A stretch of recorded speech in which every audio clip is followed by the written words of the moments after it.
guys. Completely on time for once. All by my lonesome this time around. Welcome. A lot of you that are not as familiar, new to the channel, might think that this was inspired by Abigail coming out. For those of you who don't know, Philosophy Tube has come out as a trans person recently, and congratulations to her for having done so, especially given sort of the pressure on her by her community to be this ideal masculine figure, like opening up about what her identity has been when apparently she's been out to friends and family for quite some time, but opening up to her audience and having that courage is incredible, and I'm very, very happy for her that she's finally able to live her identity in all aspects of her life. But for those of you that are familiar with my channel, you'll know that this was actually a planned stream that just so happened to fall on today. It was either going to happen this week or next week, and I decided that because I've been struggling with getting time together between my commissions and the overwhelming amount of DMs and tweets and comments and other things that I've been fielding following the dropping of my Woo video 2 weeks ago, it's been a lot, and I've been having a dang hard time getting my Patreon bonus video recorded and edited because it's been all I could do to kind of keep up with my own workload and to get the video that patrons voted to do Kadis or Reciprocity for this Thursday. So that's what I'm going to be doing this week. So yeah, welcome. This is a stream that you guys voted for after a Xenia Coalition, and it's a tough topic to talk about, mostly because, as the thumbnail suggests, my identity is a little bit of a struggle for me. Understanding it is something that I'm still kind of coming to, so I'm going to talk about some things that nothing that I say is meant to replace anybody else's experience, gender fluid, binary, trans, cis, anything. Nothing that I'm saying is meant to be in any way offensive or to speak for anyone else. This is me talking about myself and my own journey and my own experience. And it might be different than some other people because mine comes paired with, multiple...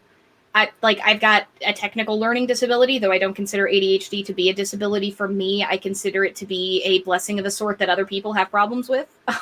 Anybody who's watched my ADHD stream will kind of see that. It comes paired with that, and it also comes paired with an eating disorder, and I think that those things kind of fold into each other, and sometimes I wonder if my eating disorder is in part because of my dysphoria. So I guess I'll start, unlike Philosophy Tube, who kind of came out with her brilliant explanation of her identity and the idea of sort of this job that she felt like she had to do that was not who she was. I'm actually going to start the way that some people typically do, with some of my earlier memories of how this felt to me, of what this was to me, because I have the unfortunate side effect of being gender fluid from not one full end of the spectrum to the other, from complete femme to complete masc. I go from femme to nothing, either agender or androgyny. It's almost aggressive gender apathy on those days. And so I'll try to explain what the experience is of that. But because I don't swing all the way back and forth, a lot of people are they've tried to invalidate my gender fluidity for that reason. I've been told that I'm not really trans. Oh, thank you so much, Carbuckle. I've been there and am still there to an extent. All of my love. If you need to rest at some point or vent at some point, I'm a good listener. Thank you so much, Carbuckle. Ikeda Hakubi with another $5 super chat. There you go. I was just waiting for Carbuckle. Thank you guys so much. So the focus of this stream is not going to be on whether or not Nazis can be Norse pagans. My answer is that, I don't think that Nazis belong in Norse pagan groups. I think that some people that are into Nazi ideology end up getting into Norse paganism because of the Volkish movement. But I also feel as though I, as a Hellenist, am not really qualified to talk about that. I think that Nazis don't belong in the wider pagan community, and I think that their ideology is inherently harmful, and I think that they absolutely should be kicked out of pagan spaces. But can they themselves like sincerely believe in the Norse gods? It's possible for them to do so. I think it takes a bit of cognitive dissonance, but I think it's possible for them to believe and worship the Norse gods. I just don't think they belong in the community. So I hope that that makes sense. I think that the method of like personal belief and ritual and praxis with the gods is independent to some degree of ideology, but I don't think that those people belong in wider communities. I think they're harmful, and I think that they're going to hurt people if they are there. So anyway, thank you so much for my mods that are helping take care of some of the folks that are causing problems in the chat. So yeah, the focus for tonight is like, yeah, I agree, Felipe Gabriel. Nazrios don't belong anywhere, and I hope that those who have fallen into those ideologies, because of the fact that so often hateful movements and such are sort of a backlash against a perceived pain or hurt, I hope that a lot of those people can find out what their real enemy is, rather than scapegoating entire groups of people and, you know, advocating for things like, you know, genocide. I genuinely have some level of compassion for that pain. But I also don't think it's acceptable to do that. I don't think that those beliefs are okay. I don't. I don't think, like, the paradox of tolerance is not a fucking thing. The more intolerant ideas spread, the more harm comes to those of us who do not fit the ideology that is espoused by them. So if you care, this channel is completely against Nazism. This channel is completely against any kind of, I'm not even going to say the word bigotry, because the word bigotry gets used so much by the far right to try to demonize other people. I am against racism, homophobia, transphobia. I am against any ideology that, you know, folkism privileges any sort of ethnic or racial, you know, identity over others. And I'm against anything that would deny people their ability to live the lives that they want to live as individuals. So anyhow, thank you guys again so much for coming out. Let's start kind of at the beginning. When I was a kid, I was a bit of a tomboy, but I was a weird tomboy. Like, there's the joke that brilliant comedian, I'm trying to remember his name, he, like, or she, I guess, she actually came out as trans, but for a while she said that she was a drag queen. She used to make the joke about being a male tomboy herself, like climbing up into trees and doing makeup. And I never went so far as to do makeup. I'm actually just now learning how to do it, and I have a couple of friends who are teaching me.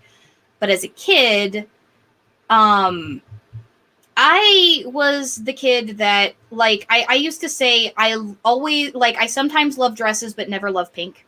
That's the kind of kid that I was. And I would also loved things like sports and games and a lot of stuff that people would deem masculine. In fact, I used to play this game. I don't know if any of you grew up in Washington. There was this game called Bump. It was played with a basketball at a single basketball hoop. You would have this whole group of people that would line up behind two people who were playing, and the person who was behind the person who was shooting in the front of the line had to get in before that other person did in order to knock them out of the running. And if the person that was in the front finished, like, got the hoop in before the person that was behind them, they passed it to the next person in the line, and now that person was trying to get the other person out. So that's how that was played.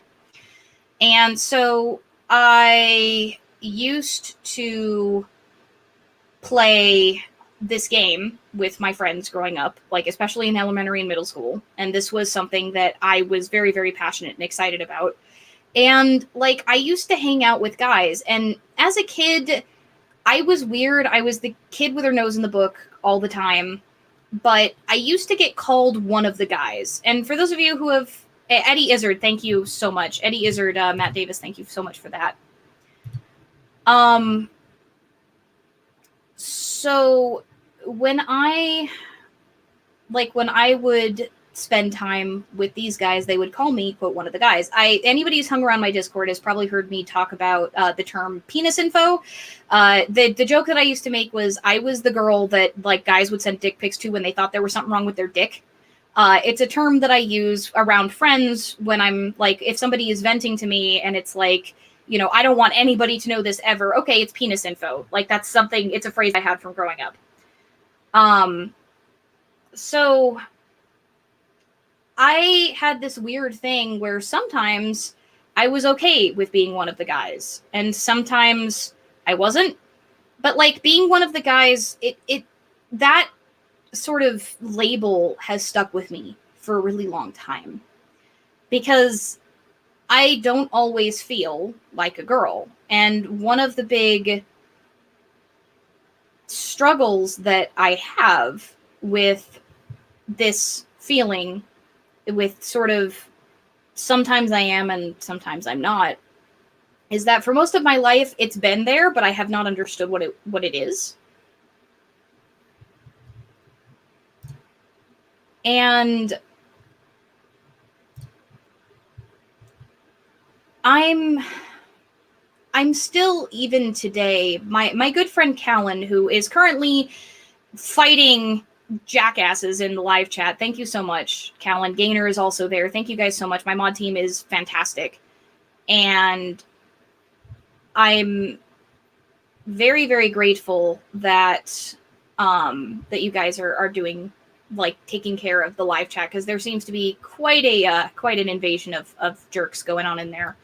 It's fine. I knew that I was going to get hate for this, especially because of my videos having blown up the last couple of weeks. Like, this is going to be a tough stream to get through. But I have struggled with an eating disorder for most of my life as well. In my teen years, I was skinny until I wasn't, and it wasn't any sort of change in eating pattern. What happened was my biology caught up with me. I've got a autoimmune condition that is destroying my thyroid slowly. It's called Hashimoto's. Look it up if you're curious. Yeah, shout out to the mods. Like, thank you guys so much. And, like, fire for the mods in the chat. Anybody using the phalanx, like, just give some like, fire for the mods, because they're doing a damn good job tonight. But, Beth, my pronouns are either she, her, or they, them, and we'll get into why I don't make a big deal about them most of the time, because the dysphoria is not generally associated with pronouns. It's more associated with the way that I'm treated. And I'm getting into the weight thing a little bit because I gained a bunch of weight between 15 and 17, just kind of seemingly overnight. I started gaining weight really rapidly, and it wasn't discovered until my mid-20s that the reason for that was no shift in my diet. Again, like, I hardly ate anything because I was really sick all the time, because I was allergic to meat, and my parents refused to acknowledge that, and they were low-carb dieters. So I've talked about this a little bit in the past. I had a really hard time eating at all because I'm allergic to meat and I'm allergic to dairy, and they just did not want to acknowledge that. And so, like, think eggs covered in cheese and, like, meat and stuff like that. I barely ate anything at all on my plate if I ate, because it made me sick. So, coming back to kind of why this has to do with things, I talked a little bit in my Discord about having dysphoria even sometimes on femme days. And part of the reason for that is because of the fact that when you end up heavier, which again is not my fault, I've actually lost a ton of weight since I got diagnosed celiac as well. But when you're heavier, you basically get your womanhood kind of stripped from you. And this is something I don't talk about a lot, because I know that a lot of trans people, especially binary trans women, really, really struggle with this, even more so than I do. But even being somebody who was born and assigned female at birth and sometimes identifies as a woman, and I don't, like, I know that some trans people have issues with the term identity. I don't, mostly because mine is fluid. So I don't know what else to call it. Like, right now it is a femme day. Tomorrow it might not be. Later today it might not even not be. Like, those shifts in my brain don't seem to follow any sort of logic. And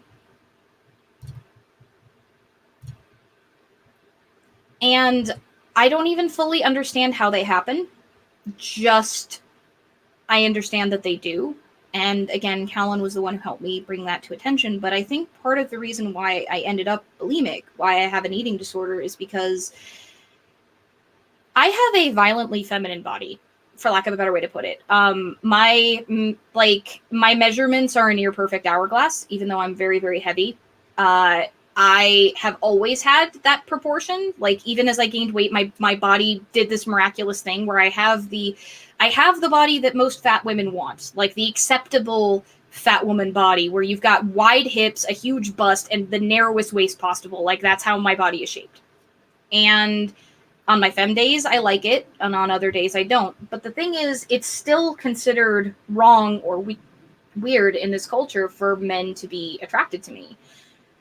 And, like, I have partners who are, obviously. I've got 2 wonderful partners that I live with, and one of them is heavier a little bit. The other one is not. The other one is what most people would describe as a stick. I joke sometimes that my thigh is as big around as his waist. I'm not actually wrong about that, but the thing is, with dealing with weight things, there have been times where even on femme days, my skinnier partner and I will be out, and people will hit on him right in front of me, like I'm not even there. And there are also times where even some of my closest friends, even before I discovered I was gender fluid, never really treated me like a girl. Like, you would have other girls that would say game with us or hang out with us, and I would be treated radically differently, because if you don't turn guys on, or if guys don't want to sleep with you, a lot of the time, and this is even some of the better guys, this is a generalization for most of my life. Obviously, I have many, many wonderful male friends that, like, are not like that. I have many, many wonderful, like, friends from all over the gender spectrum that are not like this. But quite often, if you are not a sex object for a dude, they won't treat you like you're a girl at all. And I've talked to other, like, overweight AFAB folks who've experienced this. So there are times where I get dysphoria even on my femme days, because I still don't get treated like a girl sometimes. But then even on my NB days, I get all of the negatives of being a girl. Like, you know, I was talking to Calon earlier, and she put it as, you know, when you want to be NB, everybody treats you like a girl. When you want to be a girl, everybody treats you like you're NB. Like, that's kind of what it's like. Jail, thank you so much for the $5 super chat. You are wonderful, Allie, and I commend you on being comfortable speaking so openly about your experiences.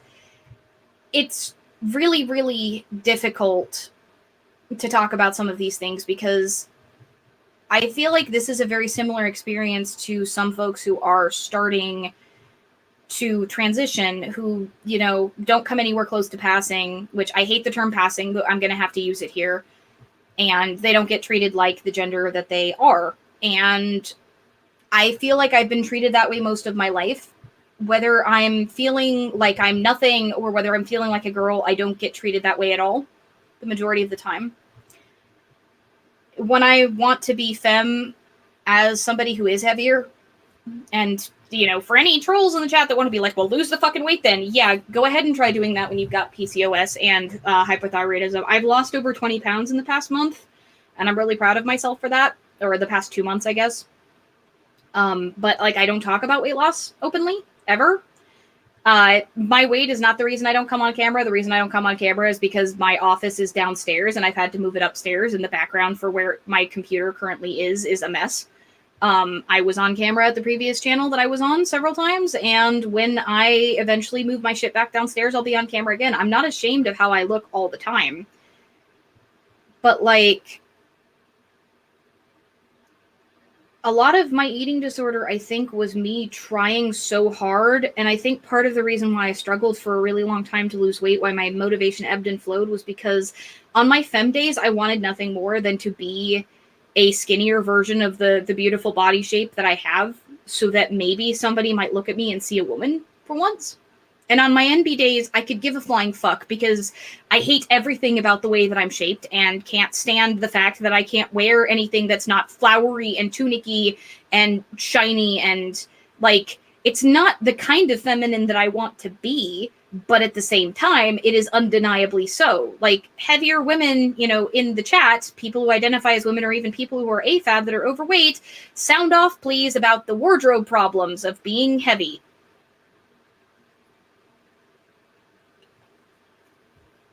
Because wearing clothes just as a thing, it's very, very difficult being both heavy and gender fluid. Like, I will never be able to be as androgynous as I want to be because of the shape of my body, but I also will never be able to get clothing that actually flatters my body the way that I want it to when I am femme. It's this horrible catch-22. It's part of the reason why, yeah, and binding with big boobs is fucking awful. Yes, 100%. I basically can't bind because mine are too big.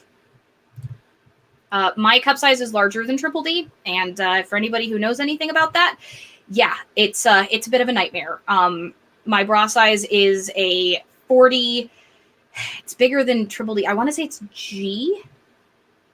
It's either G or H. It's 40 G or H. Sometimes I wear a Triple D. Sometimes I wear an H.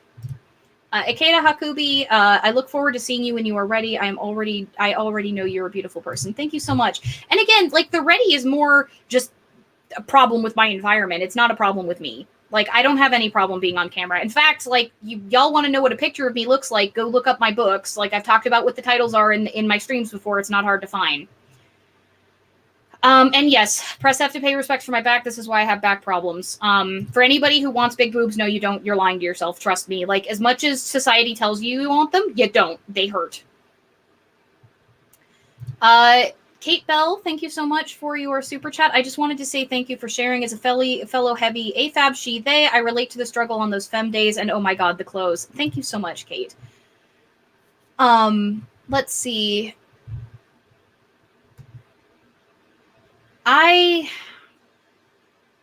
back to kind of what dysphoria is like for me, it's not just the overwhelming self-hatred. And weirdly, part of the reason why a lot of people don't know that I'm trans, a lot of people don't know that I'm gender fluid, is because I don't make a big deal out of pronouns. Because pronouns, to me, pronouns are like the least of my struggles. It's the body itself that becomes the problem, the inability for me to express myself the way I want to. Part of the reason why I knit and sew and crochet and am learning how to weave is that I want to make beautiful things and I will never be able to buy them for myself. So if I can make them for myself, if I can learn how to tailor and create, then maybe one of these days I'll be able to wear something that works well for a femme day, and maybe I'll be able to make something that my NB self, whatever that identity is, whether it's agender or, you know, like androgynous, whatever that self is, that it'll be okay with these, you know, something different.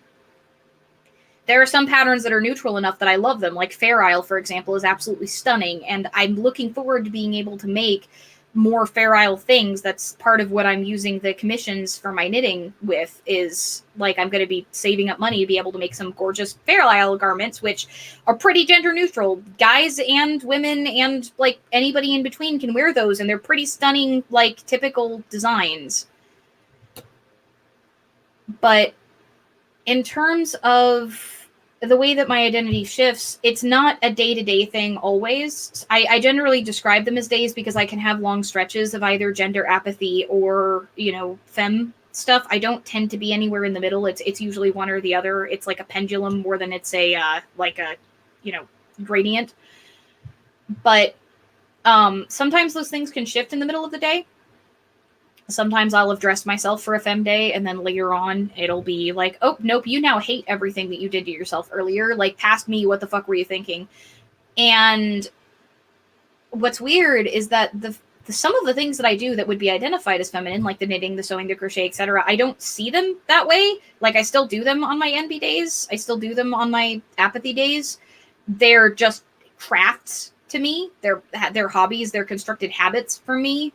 Gaming doesn't have a gender to me, but the way that I talk on my femme days, you might notice is different. The way that I present myself on my non-binary days is different. The way that I physically dress, like when I start showing myself on camera in the future, after my back gets better enough that I can consistently get downstairs to my office, that you'll see will change between those various kinds of days.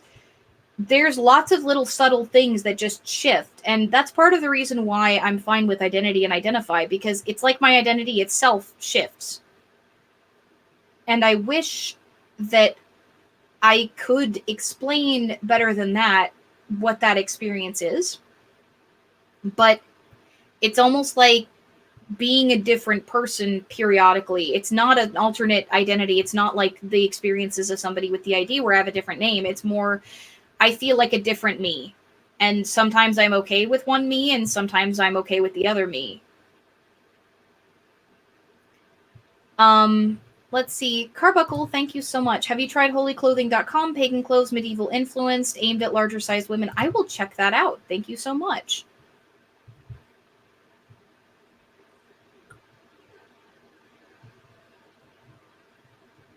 So, coming back to kind of looking at the way that I behave, the way that I've felt for most of my life, the dysphoria and the dysmorphia. For those of you who don't know, dysmorphia is an eating disorder thing. It's feeling like you're bigger than you are. It's hating your body size. It's looking down and not being able to stand what you see because of weight. And because of the fact that my weight has become such an issue, on my non-binary days, I still get the shitty side of being a woman. And by that I mean I still get talked down to, I still get talked over, I still get treated as though I'm hysterical all the time, which itself is a gendered and fucked up term with a history that I can go into if y'all want to know about it.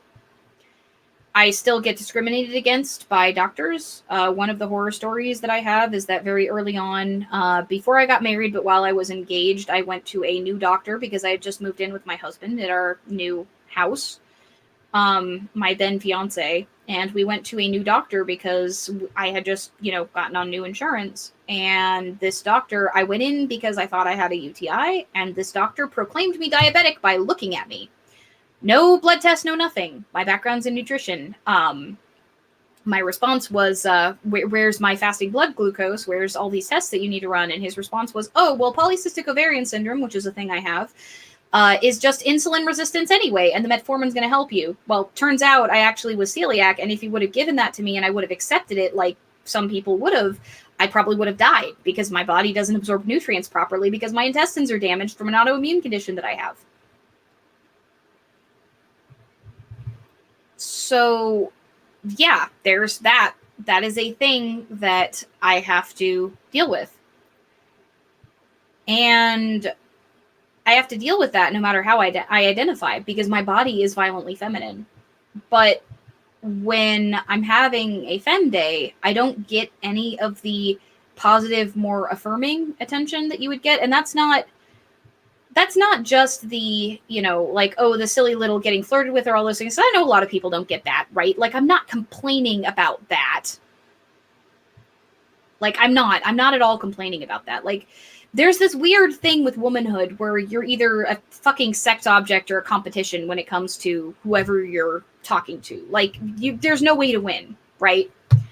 But at the same time, there's also this thing where you kind of get treated like you're nothing all the time if you're bigger, and that can create its own form of dysphoria as well as the dysmorphia, and those two things, when they mix together, hurt like hell together.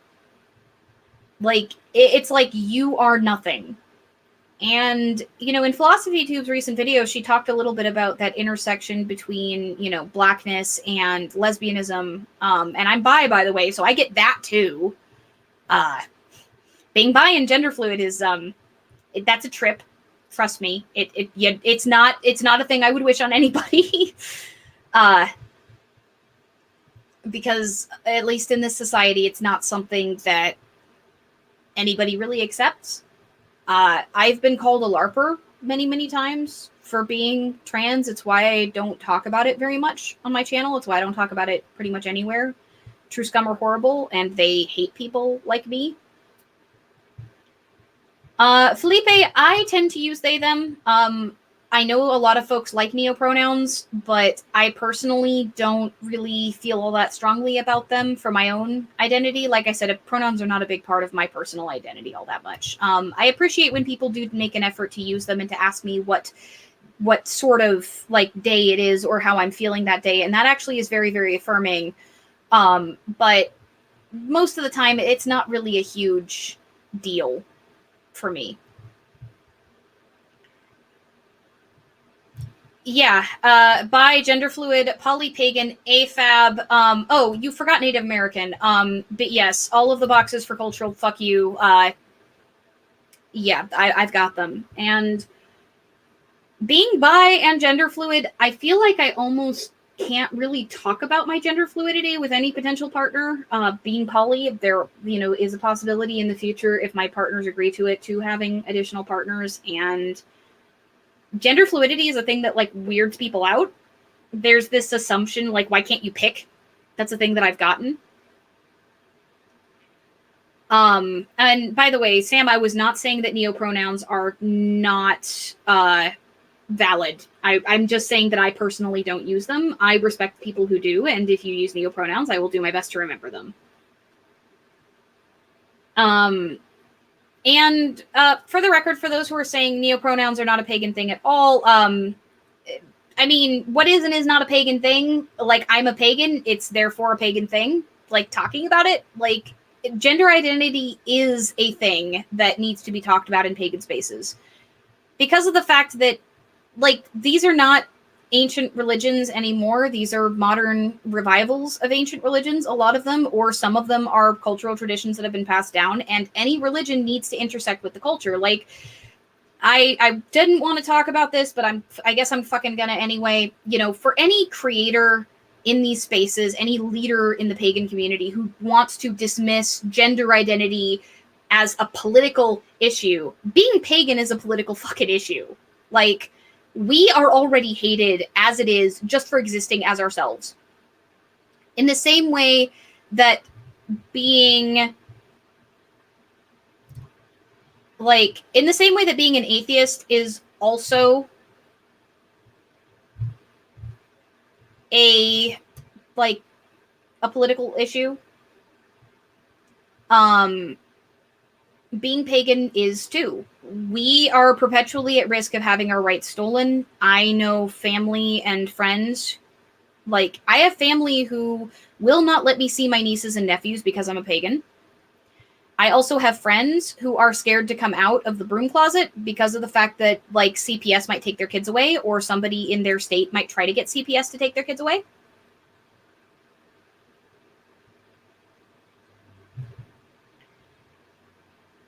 Like, being a pagan itself is a political act in this culture. And when it comes to things like gender identity and such, that is 100% a part of our culture. Religion and culture intersect. Whatever culture you're a part of is going to have some place in your paganism, even if that, like, paganism itself is from, a different ancient culture. Because you yourself are a tapestry of identities. You, as a human, are a tapestry of identities. You are a combination of your upbringing, you're a combination of the place where you currently live, of the language you speak, and the ideas it allows you to express, which languages, plural, you might speak, and the ideas that they allow you to express. Your identity as a human being, gender-wise, like, culture-wise. For example, I barely consider myself to be an American because I see myself as Haida first. This is but I still grew up largely between Britain and America, mostly here. As a Seattleite, I have a very different culture than somebody who grew up in Houston. I have a very different culture than somebody who grew up in New York. Jen and I have different experiences. And all of these things intersect to form who you are. Your religious backing is going to be shaped by that. What moves you religiously is going to be shaped by that. What you accept is going to be shaped by that. You can try to write things off as politics, but your existence is political. And if you think it's not, then you're probably a part of the majority who don't have to fight for your existence.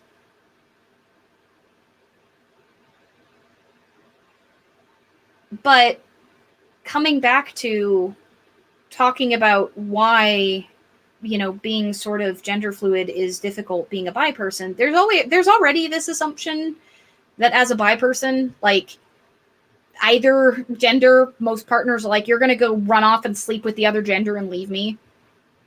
Right? Which, you know, as a poly person, like, why would I leave you if I wanted to go sleep with someone else? But that's beside the point. But it's kind of a triumph that somebody like me even can be still breathing in the modern day, given all of the attempts at, like, genocide and murder of most of the intersecting groups of which I'm a member. Pagan, Native American, like, my gender identity being trans, being, like, my sexuality, all of those things, poly people. Like, there have been attempts to destroy pretty much every single group that I belong to. And yet here I am talking to you guys openly on an internet forum about these experiences. And that's incredible to me. Thank the gods for that. Ie Teoi. Like, hail the Teoi, because I'm grateful for them. Trying to be myself, though, all of myself, in front of an audience or even just with my friends or with my partners is incredibly difficult. Again, because sometimes it's difficult to even understand my own gender as far as expressing it. There are times where just I could give a fuck about it. And there are times where I want to be the most femme thing that ever walked across your door. I love lace and cables and color and brightness and delicateness and femininity. And, you know, for those of you who know, like, who watched my interview with Witch, hi Witch, I see you in the chat being a badass mod. Thank you again so much for that. Fire in the chat for Witch. We talked a little bit about BDSM, and yeah, I'm a submissive. Like, that's one of the ways that my femininity expresses itself, and I see that as a part of that for me. I don't think being sub is always feminine, but I see it as part of my femininity, if that makes sense.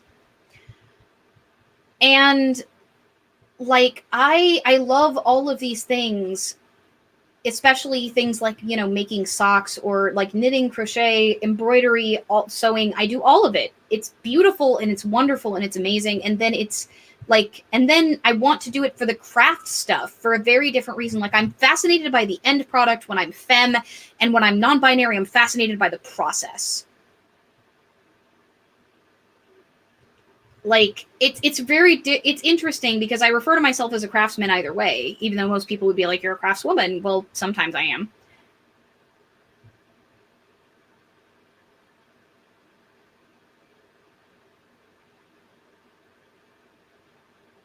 But,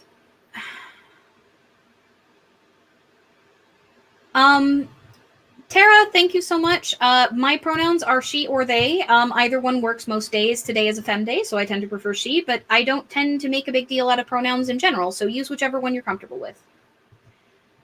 The thing is, I don't think that subscribing to the so-called sex binary is required to be pagan. I'm seeing a lot of like shitty comments and people stating this, so I might as well talk a little bit about this idea of the masculine and the feminine in paganism. First off, the majority of pagan faiths did not operate completely on a binary. This is a more modern idea. You know, as somebody who grew up in a native culture, two spirits exist. That's a thing that actually exists within native cultures. Hi, we're real. But also, the idea of the gods changing shapes, changing sexes, changing genders of people that existed in between, at the very least in ancient Greece, was definitely a thing. One of the creation myths that Plato talked about was, you know, 3 different sets of these rolling, like, half and half boulder people that were basically like two humans stuck together at the back and the ass.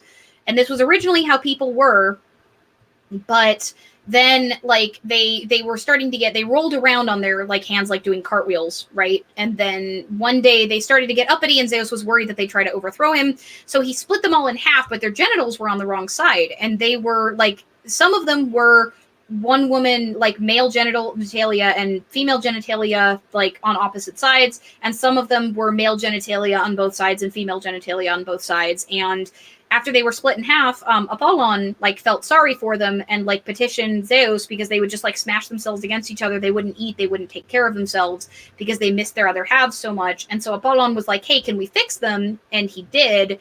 And that's why gay and lesbian people exist. Like, this is a thing that Plato himself talked about within Hellenic culture in ancient fucking times.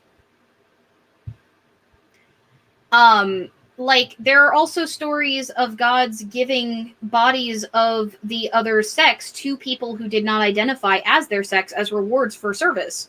So again, this idea of being trans is also something that existed in ancient Greece.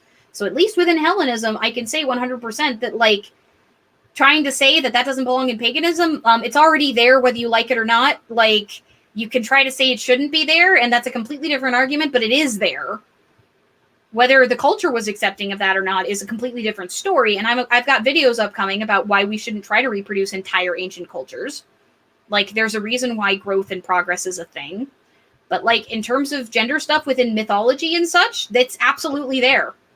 Ikeda Hakubi, thank you so much for the $5 super chat. I'm so sorry for all the trolls. I'm straight cis white male, but every time they speak up, I know that that I am on your side, not theirs. Melida, thank you so much. In Hellenism, there is the deity Hermaphrodite, literally the child of Hermes and Aphrodite. Yes, this is a very interesting thing that's from the Hellenistic era. I've been digging into that. Jailmore, I focus also love to cherry pick and ignore Loki changing genders and Odin being completely comfortable embracing femininity. Yeah. Like, these are things that happen. Like, these are absolutely things that happen. So when you're talking about paganism and gender identity, Christianity sure as fuck does not accept, the majority of Christian churches and the majority of Christian people sure as fuck do not seem to accept trans people. They don't accept, like, people in the LGBT in general, at least here in America. A lot of them don't. There are politicians in the name of those hegemonic religions that are trying to hurt them as much as they're trying to hurt the general pagan community. But there are trans, gay, lesbian, bisexual, etc. people within our communities. This is an issue that as community leaders, we have to talk about. And I'm talking about my own identity because maybe somebody might hear something that I'm sharing here and hear themselves and feel a little bit less alone. Even though I'm having to open up to so much hate in order to do this. I knew there was going to be trolls tonight. I've seen them. I called my mods in for a reason, and I'm really, really grateful that they're here. But this is an issue that we have to talk about who we want to be as a community, as pagans. And as somebody who fights so hard for allyship across pagan communities and across other theistic and atheistic communities, I can't sit back and stay silent when I've got something to share that somebody else might hear and hear themselves. Having ADHD, a lot of people try to discount my experiences in the same way that a lot of people discount, like, the experiences of trans people with autism of all sorts. This is a thing that I've dealt with. People have tried to tell me that because I have a mental disorder, that I must not understand who I am. That I must not have thought it through, that I must, like, that there must be something wrong with the fact that I know this about myself, that I can't actually know this about myself. So, like, I'm not, you know, I am not on the spectrum myself. I just have ADHD, but it's used in much the same way and has been used in much the same way. I've been asked if I was on the hype train because people seem to think that being trans is a fad, which, you know, go ahead and ask any of my other trans friends about that, and you will hear all about the hell that you have to go through in order to even try to live as your authentic self. It is not something anybody would do for the hype. And if you do, you're a disgusting human fucking being if that is not how you genuinely identify as yourself. Like, but even if you are doing that for the hype and you say that you genuinely identify, guess what? I'm not going to be able to figure that out because I'm going to trust you on what you say you identify as. Genuinely. Because that's between you and you. That is how you feel.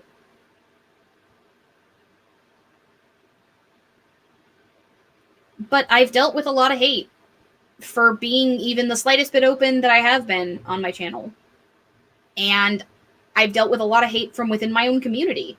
I've dealt with a lot of hate. I've been called a LARPer by True Scum. I've also been called a LARPer by folkists who seem to think that paganism is any sort of paganism is some kind of closed gate that people have to jump through all kinds of hoops in order to get through. These hoops being whatever the fuck your genetics are supposed to be, and your identities matching up with what they think the cherry-picked version of history signs up as, even though history, much like today, is significantly more complicated than people think.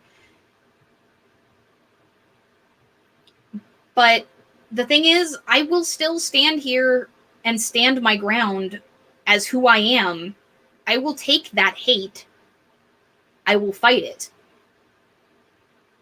Because of the fact that I want to see our community be better. Because I know we can be. Because I know it's 100% important for people like me that are who we are to be visible if we can. If there's less risk to us, I'm out to my partners. I'm out to my family. People around me know who I am. And I've been public about that since I discovered who I was in public as well. Even though I'm a smaller creator, 2,500 some odd subs as of this morning. I think it's also important to be who you are if there isn't a risk to you. Because of the fact that somebody might hear my words and see themselves. And I nearly cried reading my comment section after the ADHD stream when I was coming out about how I discovered that, how I got my diagnosis. Oh, Ikeda Hakubi, thank you so much for your super chat. How about we convert people from anti-theist to anti-hate? Crow says, thank you so much, Crow. As someone who is wondering if they are gender fluid, I want to say thank you for doing this stream, Allie. It's honestly a nice reminder that we are not alone. And yeah, that's what this is for. I read so many comments saying, I heard myself in what you said. I did not realize what this was. I'm making an appointment. Or, they suspected that this was going on with me, and I thought that maybe they were wrong, and now I'm hearing your stories, and there's so many things I didn't realize were part of that experience. I want to be able to do that for people. That's why I'm here. That's why I do these streams, even though sometimes I can get rambly and distracted, and I'm trying to really heavily engage with the chat. I refuse to hide for the sake of any sort of popularity or for the sake of avoiding hate, because if I can take some of that and if I can stand up to it, then maybe I can show that there are more of us than people think. If I'm visible, then I'll be there. And granted, I'm not a binary trans person. I'm not. I'm gender fluid. I'm non-binary. There's not a lot of us that speak up, especially within the pagan community, but just in general. On YouTube, I can maybe name 2 or 3 creators off the back of my hand that are not binary trans folks. And binary trans folks need folks to speak out too. They do. But I'm starting to realize more and more that in terms of representation, those of us that are fluid don't have a lot. And we don't understand ourselves very well. Calon is a gender fluid person who doesn't talk very much about their gender fluid experience.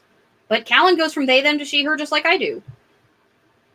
Dragonesque, thank you so much for your kind comment here. As an agender bi-pagan married to a femme, bi-atheist man, you are an amazing person, and I thank you so much for speaking up and being who you are. Hearing you has put me in tears of joy. Thank you so much, Dragonesque. Welcome to the channel, by the way. This is the first time I've seen you in one of my live chats, and I'm happy to have you here. And this is true. Closed traditions are totally valid for resisting paganism. As a Celtic pagan, if you want to fight the power and come along, anyone can be Celtic if they want to be. Individual closed traditions can be valid, I think, but I don't think you can close an entire religion to anybody. I think that living religions, a lot of living native faiths, for example, are closed for a reason, and I've talked about that. If you haven't seen my folkism video, if you're new to the channel, go check that out. I talked a lot about why a lot of native traditions became closed, but the reason for closing is not because people who are not native should not take part in the faith. It's because people who are native were allowed to practice it when we were killed for it, and people who were native profited off of it when we could be killed and jailed and punished and beaten and hung for being who we were. When we couldn't even speak our languages, there were people selling courses on our religion. That's the reason why that happened. It's not, most of the natives that I've met are not focused in that way. Like, usually what it is it's a protecting of our living culture, not a attempt to bar like other people from the gods and the spirits. Cole Schuyler, thank you so much. Thank you for all the content you put out and everything you do. This community has helped me feel so much more confident and comfortable in my own skin. I miss being around here, to be honest. Well, welcome back.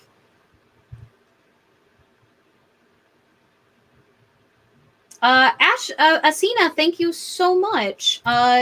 Allie, you are valid. Even on the days you feel you're at your worst, on so many fronts, you have a loud, proud, and passionate voice. We who are in your communities are so lucky to have you. Thank you so, so much, Asina. I'm incredibly grateful to have you here, too. Like, I'm grateful to have all of you here. Like, even the trolls, maybe you'll take away something that's useful. You know, like, you might not be able to talk in my live chat because we don't need you abusing people, including me, but maybe you'll take away something useful. I'd be happy if you do. Like, maybe that'll help you find some part of yourself that you didn't know about, or maybe it'll help you understand us a little bit better. But there's something I think to be said about speaking for your experience in your own voice. And coming back to the topic of kind of this in the pagan community, especially within Wiccan spaces, I've seen a lot of, Diana Quicca is not always turfy, but it can be. I've seen a lot of denial of those of us who are not straight, you know, like feminine or masculine. NB identities make a lot of folks, like Dianix especially, uncomfortable. They can make a lot of people in general uncomfortable. And I think this is a conversation that has to be had in this space. Because if we are going to be a community, we have to define who we are. Like, who do we want to be as native, like, as pagans? Who do we want to be? Do we want to be like the Christians and turn away people on the grounds of tradition? Or do we want to open our arms and accept folks who are causing no harm to anybody at all as who they are, and embrace them as the gods have all of us? Because, you know, I think the dichotomy between folkism and universalism is silly.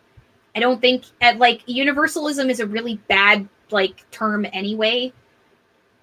I think that the gods can call whomever they choose, and to say anything other than that is to limit their power. Again, go ahead and watch my video on folkism.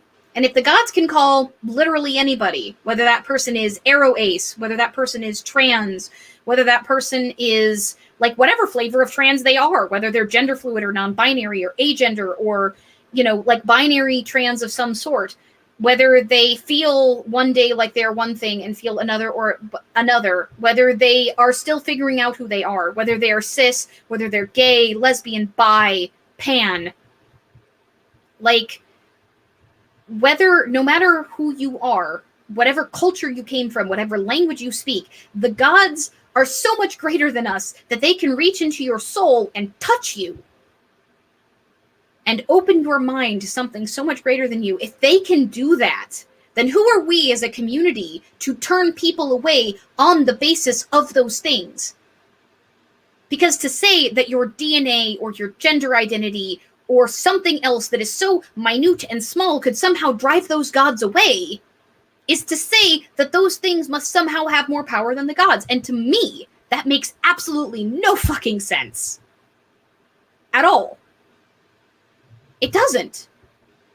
As a Native American, it doesn't make any fucking sense. Like, fucking Two-Spirit people are sacred and lucky and amazing. People could become a part of our tribe that embraced our culture. People could worship alongside us if they respect our culture and our practices. Who the fuck are we as a community to turn people away for who they are? Not what you do. If you're an abuser, if you hurt people actively with your actions and your words, it is absolutely within a community's right to kick you the fuck out until you improve yourself, or maybe even period if what you've done is bad enough. It is absolutely within our purview to kick out harmful people. But is somebody identifying as a gender that was not assigned to them at birth harming anybody at all? No. Why the fuck would you, why the hell would you exclude them? Is somebody whose skin tone doesn't match what you expect for somebody worshiping a particular god hurting anybody by being there? No. So who the fuck are you to tell the gods that they cannot love that person? Who the fuck are you to tell the gods that they cannot call that person? You are no one. And I will stand on that. And that's why I've been open about my own identity. That's why. Because I firmly fucking believe that. And I will continue to firmly believe that for as long as I'm a pagan, which I'm honestly thinking is going to be the rest of my life, because I have seen far too much in my life to prove to me personally, in my own experience, that the gods are fucking real. Aether Tales, thank you so much for the $10 super chat. Thank you for all your community building and everything you do for the community. I try to do my best. Thank you so much, Aether Tales. I have been trying to do my best the entire time that I've been in this community, and I fuck up sometimes, and I'm hoping that I have made at least some kind of positive impact. But I think that any god can call anyone. Anyone can love any god. I think that anybody can worship any god so long as they do so respectfully. Genuinely, I do. I think that syncretism is valid and real. I think it's genuine. I think that even eclectic practices can be valid and real. I think this idea of dictating to people who they are allowed to be, who they are allowed to love, I don't think that's the place of the community. If the gods don't want anything to do with you, you'll fucking know. It's not on us to tell them. Just like it's not on us to spread our religion either. It's part of the problem I have with the AFA. The AFA proselytizes this hateful ideology to vulnerable fucking people. And Ocean's right. It's the easiest damn thing you can do to call people out, for the AFA to denounce them. If you came here and you expected somebody who was going to be open to folkism, I'm not even sorry to disappoint you. Just be disappointed. But I think that having these conversations about gender and identity and about selfhood and about who we want to be as a community is absolutely essential. And I think any creator that deliberately goes out of their way to avoid that has probably a strong reason to do so. Because these people exist in our communities, and just saying, oh, well, I denounce bigotry in all its forms is not welcome at my table. That's not fucking enough, dude. It's not. And yeah, I'm calling out the wisdom of Odin again. Go ahead, be mad at me. Thank you so much, Sam. Thank you. You've got strong support and you do incredible work. My Stoonie genderfluid self is going to have to sign off and watch the rest of this tomorrow. I'm proud of this community and to call you friends. I'm proud to call you my friend too, Sam.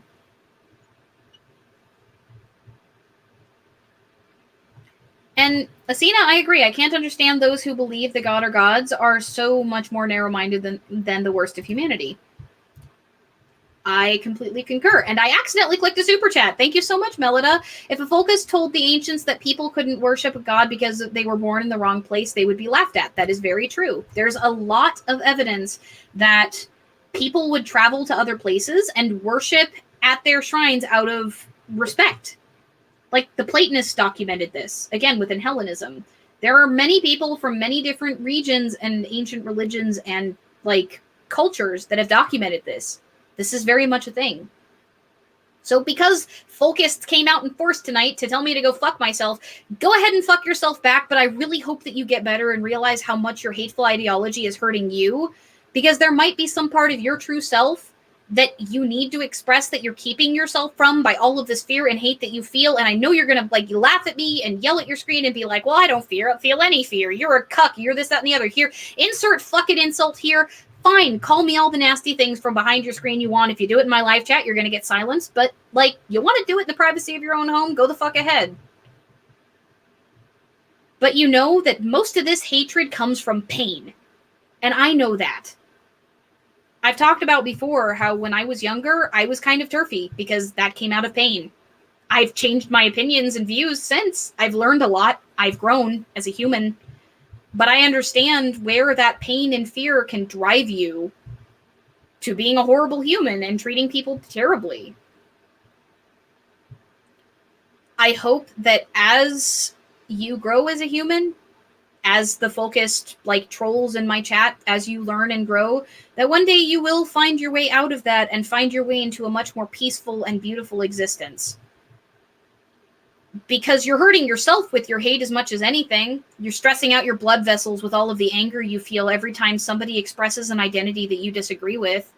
You are stressing out your system and releasing mass amounts of cortisol into your system that didn't otherwise need to be there. You're hurting yourself by holding on to this pain, and it's addictive. Anger is so addictive. It releases endorphins afterwards, the same as getting cut does. You know, the same as like getting bruised or something does. The same as any other thing that is harmful can. It can be addictive. I know that. But you don't have to keep getting your high off of hate.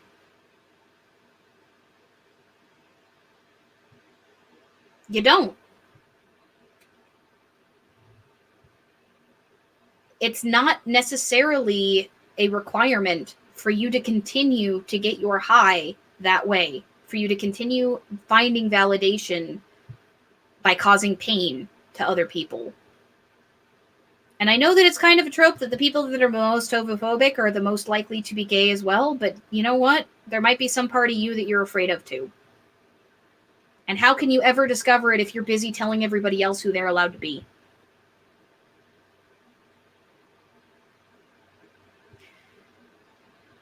In my community, I'm never going to tolerate that kind of abusive rhetoric. I'm never going to tolerate anybody who tries to discriminate on the basis of race or gender identity or sexuality or anything. I absolutely will not tolerate that. You don't need to be a part of my community if that's who you want to be. And if you want to unsubscribe or unfollow me or anything else because of that, go the fuck ahead. I don't need you here. I don't need an audience that stands outside of the kind of community that I'm trying to create. So go ahead, hit the unsubscribe button. Thumbs down this video if you want to, so you never see anything from me again. Tell YouTube that you're not interested in me if you're going to be a focused, if you're going to be the kind of asshole that absolutely has to get your fucking kicks from putting other people down. I am absolutely not afraid to chase off parts of my audience that are going to hurt the rest of my audience. But for those of you that are here, that want to be here, who believe even some of the same things that I do, who believe that this pagan community that we are building can be a positive, affirming space, for those of you who believe that all identities and nationalities and cultural, places, languages, all of that can have a place within pagan faiths, any pagan faith, like the video, keep participating in the live chat, keep showing up. You are the people that I want here. And focused, if you stop being the kind of asshole you are, which you have every right to be, I can't stop you. If you stop that, if you come to your senses, if you change your mind, you're welcome to come back. But only once you forsake these hateful ideologies that are currently destroying your body and your mind. Unlike some people in this community, I am absolutely happy to denounce people in my audience that want to hurt other people. People in my audience who are going to hurt other people in my community. And if you are an atheist and you're an ally and you believe that everybody should be free to live exactly the life that they want to live, that the legal and actual cultural rights of people should be equal, then you're welcome at my table too. My Discord server is an allyship community. It's not specifically a pagan community. We have a lot of pagans there. The majority of my audience is pagan. I'm usually talking to pagans when I'm talking here. But for those of you that are atheist allies or even theist allies from other religions, Christians, Buddhists, people that, do not identify as pagan but still practice within one of the old religions, Christians that are not bigoted, I've got a Catholic buddy that hangs out in my comment section who's going to be doing a collaborative with me fairly soon talking about Hellenism. He absolutely accepts that other gods could be real. He is an ally in the sense that he will absolutely defend people that are struggling, people that are marginalized, that he will speak out and fight, same as I will. You are welcome at the table for me too. Allies, you're welcome to stick around. I'm happy to have you in my community. But I'm going to say, I know that a lot of this ended up getting, hijacked by talking about folkism a little bit. I hope that I've expressed enough of my gender fluid story that those of you who are questioning, if you hear something that resonates with you, I hope that that helped. I can't fully explain it myself. It's something that I've struggled to articulate for most of my life because my dysphoria and my dysmorphia like to dance together. It's a horrible, horrible tangled waltz that often ends in injury and pain and sadness. Trigger warning, I have self-harmed before because of this. I have self-harmed in the form of my bulimia itself. Trigger warning for eating disorders and for self-harm. I have wanted to die before because of how uncomfortable I felt in my own body between those two things. I know what it's like to so thoroughly hate yourself that you would rather no longer be here than live one more single day in this body of yours. But I'm still here. And I found my way out of that for the most part. Those episodes have not happened in years, and I'm grateful. There is a way out. There is a way to express your authentic self, to find that truth, to live it.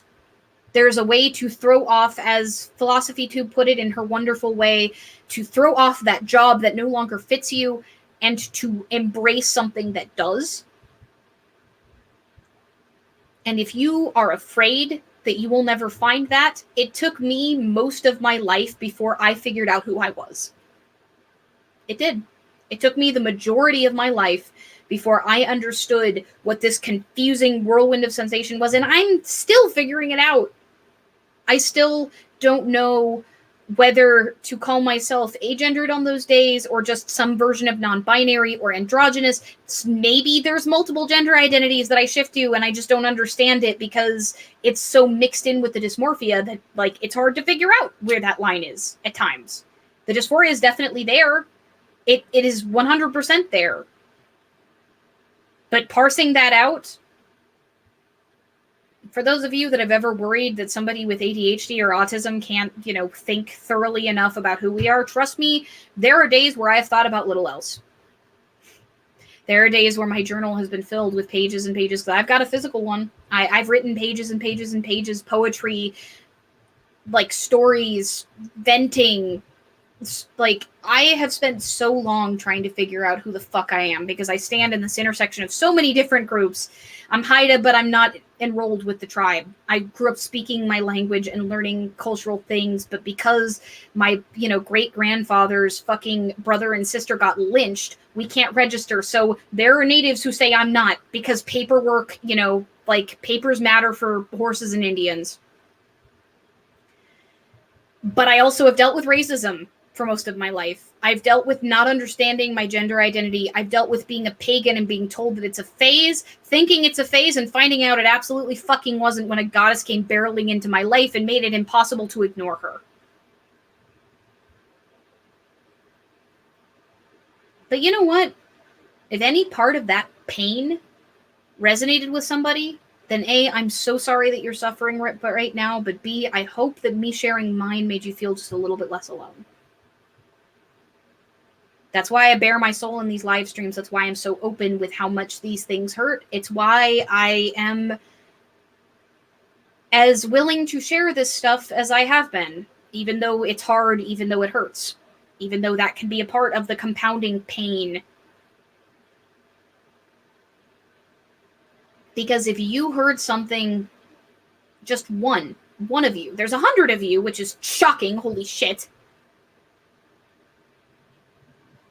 But, if just one of you heard something that helped you understand yourself a little bit better, then maybe it was worth subjecting myself to hell. Maybe it was. I want to open up things for questions a little bit because I feel like I've made as strong a statement as I possibly can. If you guys want to ask anything about my journey, about coming to my identity, about growing up, and or about the intersection between eating disorders and transness, which those of us who are trans have a far higher chance of having an eating disorder. Same with people with ADHD. Like, you know, I hit the bell on the head on both of those. So if any of you have questions, I'm opening things up for questions for the last, you know, let's say 20 minutes of the stream. I don't want to go much longer than an hour and a half. So go ahead and ask anything. Thank you guys so much, by the way, for all of you in the chat that are thanking me. I did this for you. For any of you that feel a little bit less alone, this is for you. It really is. And that's not trying to be like, oh, be devoted to me, have this parasocial relationship. No. I might not know your username. I might not know you as a person, but I'm doing this in the hopes that someone will feel that. And if you are there and you feel it, then this is for you as much as anyone else.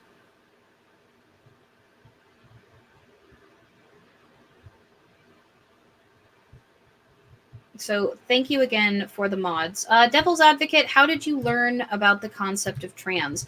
Actually, because one of my friends was. That's how I found out. One of my good friends came out as trans within a couple of years of us being friends, and I, in my usual typical way, obsessively researched the hell out of it. And at first, again, I was kind of turfy. I had a lot of trauma from some assault that I experienced as a kid. So this was when the bathroom fighting was going on at its worst in, you know, the mid 2000s. And so I took the position that, you know, well, maybe before surgery, that people shouldn't be able to go into bathrooms. And of course, you know which people that I was talking about. And later on, as I started to learn more, as I met more people, as my friend went through her transition, I started to understand that, you know, obviously somebody is probably not going to go through that kind of hell just to be able to assault somebody. And if they wanted to walk into a woman's bathroom and do that, then they're going to do it anyway because there's not a lot stopping them right now. Right? Like, there's no guard in the front of the bathroom that's going to stop a dude that looks like a dude from walking in and doing his worst. So because of that, like, I ended up shifting my position on that. I ended up learning a lot more. I'm still learning. I think we all are. So that's kind of how I learned about it. Was I met somebody who was and came out to me, and since then I've been learning more, and I will continue to. Phelan says, I'm so sorry. Less than a year ago, I was a bigot against non-binary. I am so sorry. I resonated so much with what you said I didn't get before. Phelan, all of us have been bigots at one point or another in our lives. Ninja, thank you so much, by the way, for the $10 super chat. Like I said, I was kind of turfy when I was younger. I don't necessarily want to be crucified for the sins of my past, but if I, you know, am going to be held like to account for that, then go ahead. But I think I've grown as a person, and I definitely don't hold those positions anymore, and I haven't for years. But when I was, you know, late teens, early 20s, I did hold those positions, and I learned better. I learned through experience. I learned through talking with people who identified that way. I learned through reading and educating myself and good representation in media. I learned through engaging with a lot of feminist and leftist discourse. The more communist and anarchist that I have become, the more I've learned about these things and the more I've understood them. But also, coming to understand my own identity helped get rid of some of the transphobia that I had when I was younger. But I didn't have to necessarily have a stake in it, per se. It was kind of, there was an argument that a friend of mine presented to me about bathrooms and about men just kind of being able to walk in if they wanted to, and what exactly was stopping them.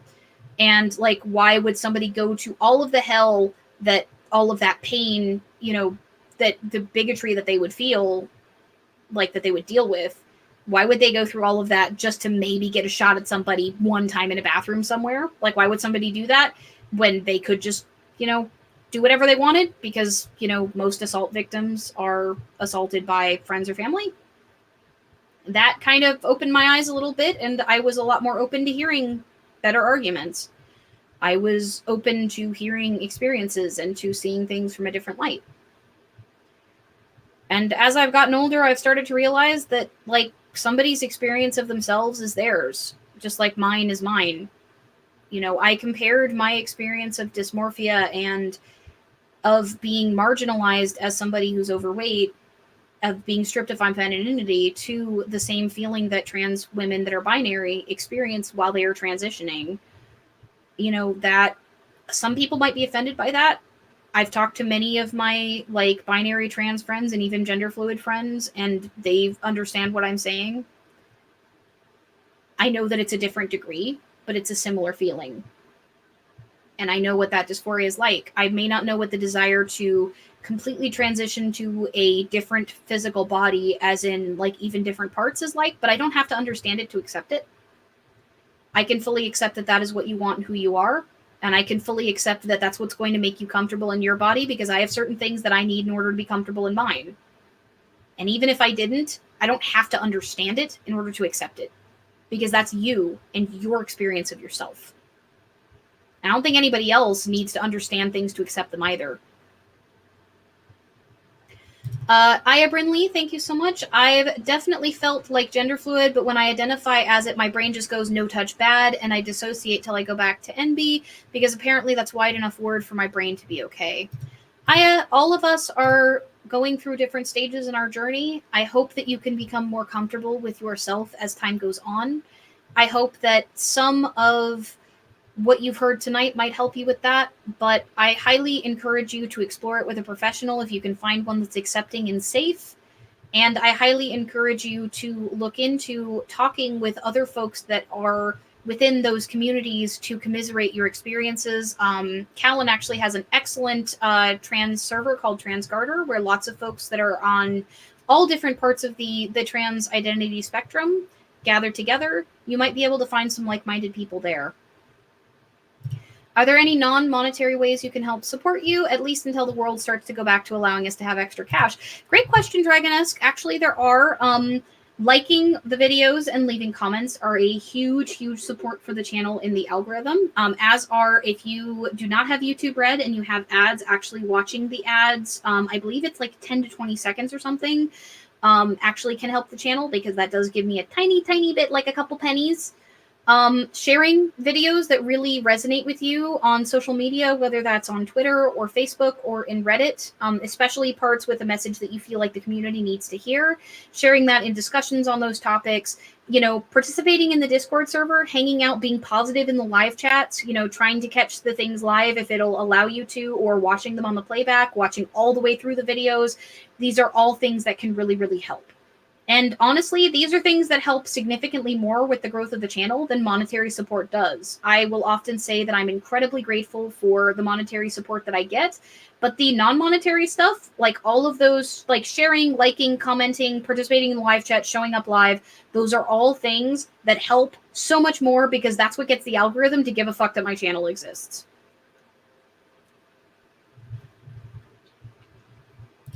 Yeah, I definitely know that feeling, Aya. Rural healthcare is not the best, and this is why I live kind of in the burbs, because I need to be close to the cities for all of my conditions. But do we have any more questions from the live chat? By the way, hi, Wolf. I see you coming in. Hello. I'm really happy to have you here. This has been a hell of a stream.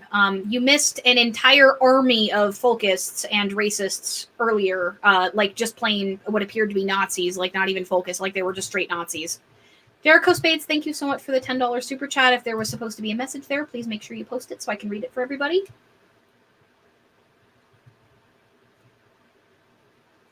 Delirium, thoughts on internet friends? Some of my closest friends I met online. I absolutely think that internet friendships are valid and that they can be healthy. Just make sure you take good care of yourself, and be careful when you're first starting to be friends with somebody with what information you trust them with.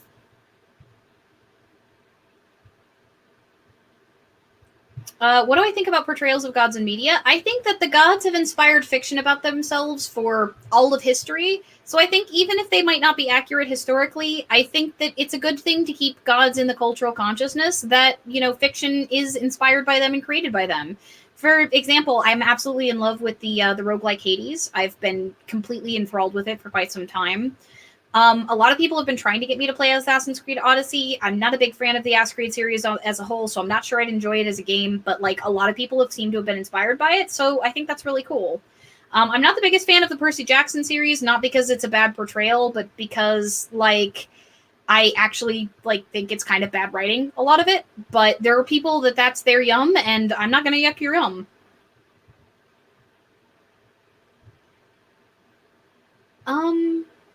I also think that sometimes, especially in pandemic times, like larger online communities can help substitute for some of that loneliness that you feel, and I think that that's a really positive thing too. Freya, thank you so much for your $10 super chat. Thank you, Allie, for building such an inclusive and friendly community. It helped me accept me for who I am and helped with my mental health a lot. Also, I found a number of awesome friends here. Thank you so much, Freya, and you are a wonderful member of our community, and I'm grateful to have you. Like, you're one of the most active folks in the Discord and here in the live chat, and I am so grateful to have you here. Like, you are valid, 100%, and I'm glad that you're coming to accept yourself and that you're coming into being yourself completely, because I know that that can be a rough road. Yeah, which that's mood. Like, very little social interaction for me apart from one friend who owns a coffee stand has been not online for the past year or so. Gods of Egypt is an objectively bad movie. Like, Gods of Egypt just is an objectively bad movie. It was badly done. It's historically inaccurate. It is just bad.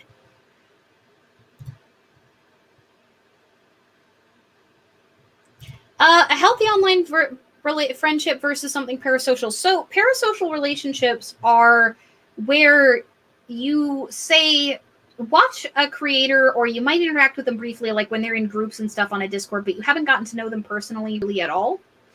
Versus like a real online friendship is somebody where you've shared like genuine moments together, real personal information. It's something where your perception matches the reality as much as possible versus like a creator that you don't know that well but feel like you do because you watched a lot of their content, if that makes sense. The lines get very blurry with creators that actually interact with their community. There are some people in my community that were fans and have become friends. And there are some people in my community that probably feel a little closer to me than they are. And that's not calling anybody in particular out or insulting anybody. It's just the line there can get blurry, but a healthy online friendship is one in which both participants feel like it is a friendship, I guess would be the best way to put it. The Prince of Egypt is one of the most beautiful animated movies I have ever seen in my life. And even though it presents like a very skewed and kind of weird version of like that particular narrative, and we know that it's ahistorical in terms of like portraying the Bible story, it is gorgeously animated, is powerful, the score is incredible. I think it's one of the best animated movies ever made, and I absolutely stan it. Like, I love The Prince of Egypt, and every time I've watched it as an adult, like, that appreciation has deepened. Yeah, parasocial stuff is weird, Jack and Quill. What gods do I worship? I worship the Hellenic gods. If you explore my content, this is a Hellenist channel. I do a lot of videos and such on how I worship my gods and what the historical way to do so is in terms of like the best way, I think at least, to translate particularly classical Athenian religion, which is what I practice, into the modern day. I am a very firm believer in my gods. I believe that they are real. I believe they're disembodied minds. There's a lot to that. I'm going to be working on videos about the theology that I happen to ascribe to, what is historical about it, what's personal. I'm going to be very, very particular about, like, hey, this is UPG, this is not. UPG being unverified personal gnosis. Ocean Keltoy has a fantastic video on that if you don't know what that is. But I always try to be very open with this is revivalism and this is historically accurate and this is somewhere in between with what I do in my content. So Common Hellenism is a particular playlist on my channel, and you can find it on my channel page. If you're interested in my religion, I've laid out many, many videos about what I believe and how I practice. Hey, Beefeld, welcome. I'm happy to have you. I'm going to be wrapping up the stream in the next 10 minutes or so, unless there's a lot more questions. Let's see. Are there any more questions that I've missed? So it's looking like I think I might have gotten to most of them. Yeah, Playing with the Big Boys is an incredible villain song. I completely agree. Like, it is one of my favorite all-time villain song. I've listened to it just because.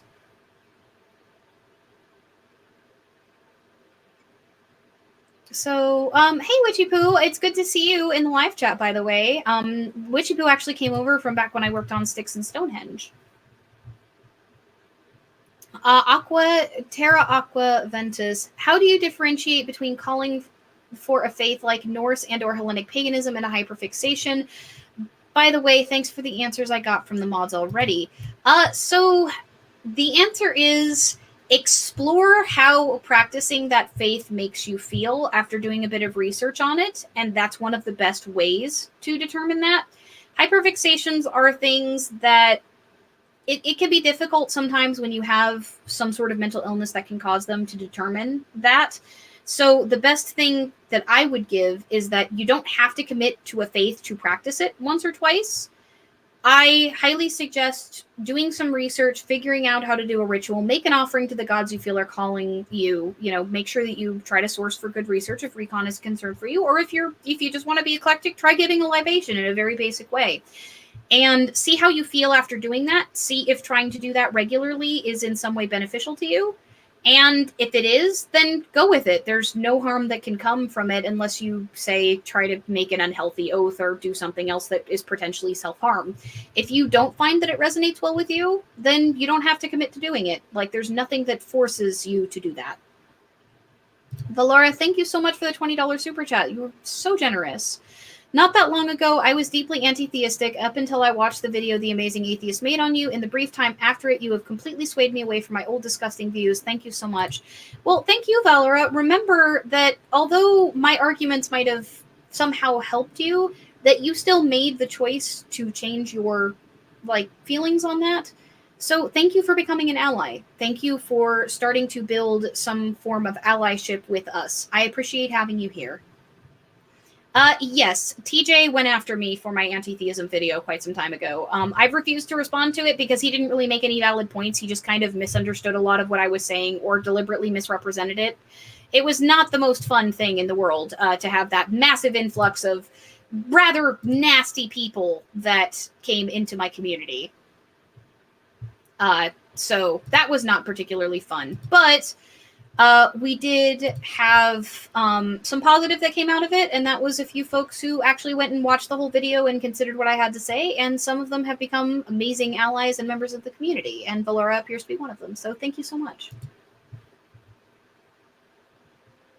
Druidry is one form that Celtic pagan recon can take. It specifically is within that path. I don't know as much about Druidry, but there are many folks in my community who do. If you join the link in the Discord and ask, there are many experienced Celtic pagans within my server that can probably help you determine that.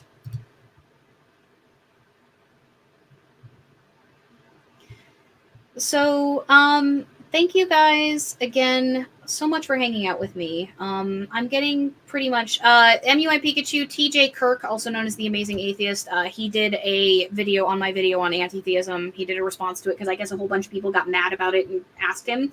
That is still the comment section that has the most in it. There are still people fighting in that comment section to this day, and that video was released months ago. It's crazy how defensive some people got about it. But yeah, he had a bunch of fans that got butthurt and nagged him to do a response, and he didn't really listen to a lot of what I had to say.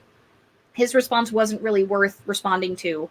There wasn't anything that I felt was worthwhile to talk to. Jericho, I hope you got the book safely, and after I lost my alters who helped shape this Shintoist demi-pansexual trans woman, you and Jen have been the biggest help keeping my sanity. Thank you. Well, thank you, Jericho, for hanging out in our community and being a part of it. Like, I appreciate having you. Oh, hey, Sai. Long time no speak. Sai is actually a good friend of mine from real life. We go all the way back to high school. So thank you guys again. I think I've gotten to all the questions, so I think I'm about to wrap up. I had intended to go for an hour to an hour and a half or so.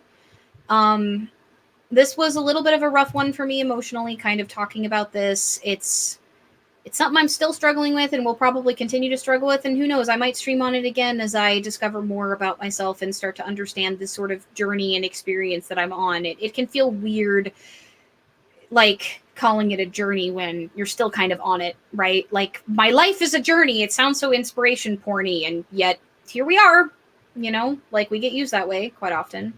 But if you found something in this that spoke to you, if some part of my rant engaged you, if you felt like there was some part of you that you were a little more accepting of, then I'm glad. And I'm glad that I did it. And I'm glad that for all the pain that I've gone through, I'm glad that some part of it could make somebody feel less alone. As I say at the end of the majority of my videos, the ones where I'm not raging like a lunatic at somebody, we're stronger together. And I'm proud to be in this community. I'm proud to be...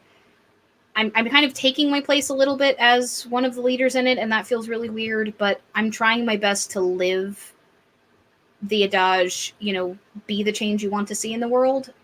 I will continue to live proudly as who I am out and take that abuse in the hopes that there will be less abuse to go around in the future. Not because I think that the abuse is okay, but because I think that if there's somebody more visible, then maybe somebody smaller might take a little bit less. Maybe if I can stand out and fight it, maybe somebody in the background who might have said that might have their mind changed. Maybe you might understand a little more than you did before. And I hope that some of the bigots that were here tonight in the hopes to make some hell for me walked away knowing something a little different, or maybe with a little seed of something that might change their minds.